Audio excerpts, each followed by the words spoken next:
What's up, everybody? Doc Dog 985. There's levels to this. Yo, I got a quick video for you guys. I know I'm at a different angle. I just had to make the video real quick. All right, listen up. So, I just saw that Xbox is giving Nintendo a 10-year deal for Call of Duty. Genius. Amazing. Phenomenal.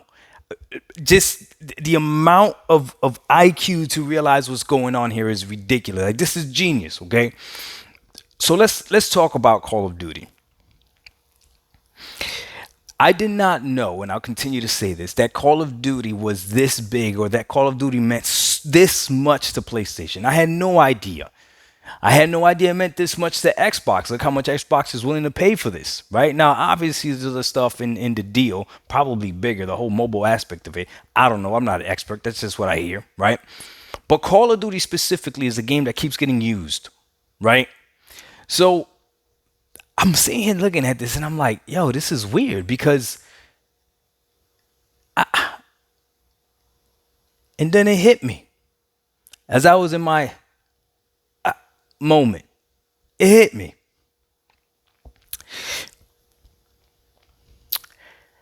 Xbox and Sony are acting like they won't survive without Call of Duty, especially Sony, right?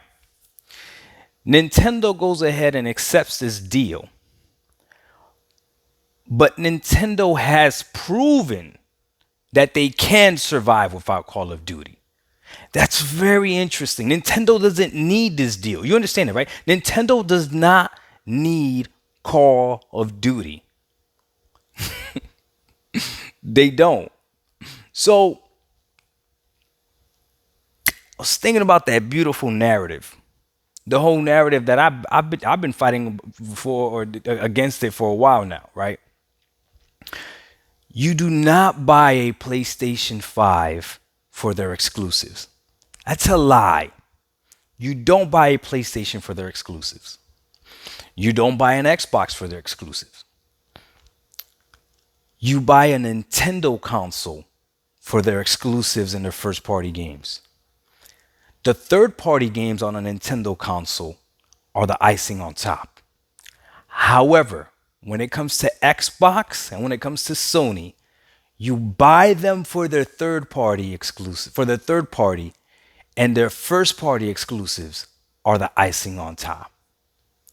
That's the only reason why, even though Xbox hasn't released a first party game all year, they still outsold the PlayStation for the holidays. That's the only reason why, because you buy a console mainly for what it can offer you value wise and in all games, not just their first party games. These are facts. If you don't believe me, all I want to know is, do you think Sony would survive without Call of Duty? I'll give you one better. It doesn't matter what you think because Jim Ryan has said they won't. Jim Ryan has said nothing compares to Call of Duty. They can't duplicate anything like Call of Duty. They need Call of Duty. So your opinion doesn't even matter. Don't even waste your comment.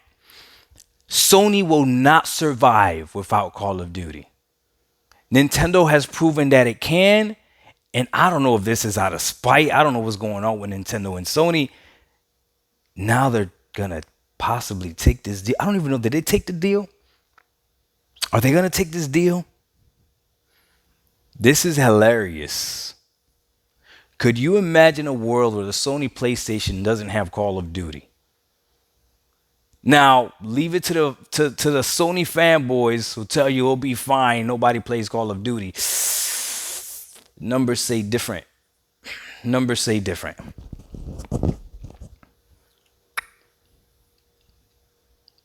I don't know, man.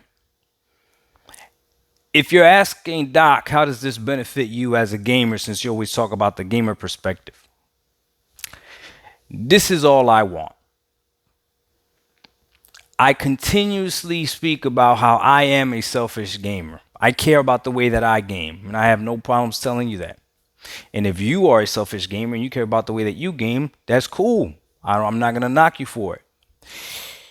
I value subscription services, not just Xbox.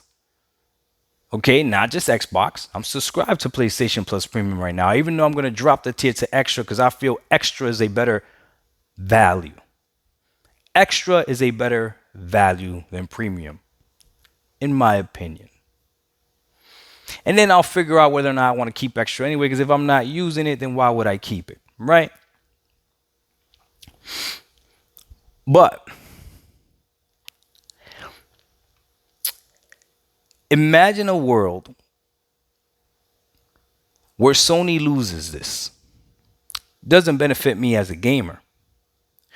The only benefit that this possibly could give me is that this gets Microsoft one step closer to closing this deal so that I can get more games coming to Game Pass, which is the only thing that I care about. That's it. So if Microsoft has to go ahead and put this on the Nintendo Switch for the next 10 years to prove to everybody out there, like, yo, we're even offering it to Nintendo who hasn't had it. Like, what else are you afraid of, Sony? Bro, that's like when the bully's finally telling you, like, okay, come on, let's fight. And the bully's like, look, man, I'll go ahead and tie one hand behind my back. Come on, we could go ahead and fight. And you still talking trash, talking about it's not fair. Then the bully goes, look, I'll tie both hands behind my back. Can we fight now? And you still complaining. That's what Sony's doing. Sony acting like they're being bullied, and the bullied is handicapping themselves, like showing all their hands, and still they crying.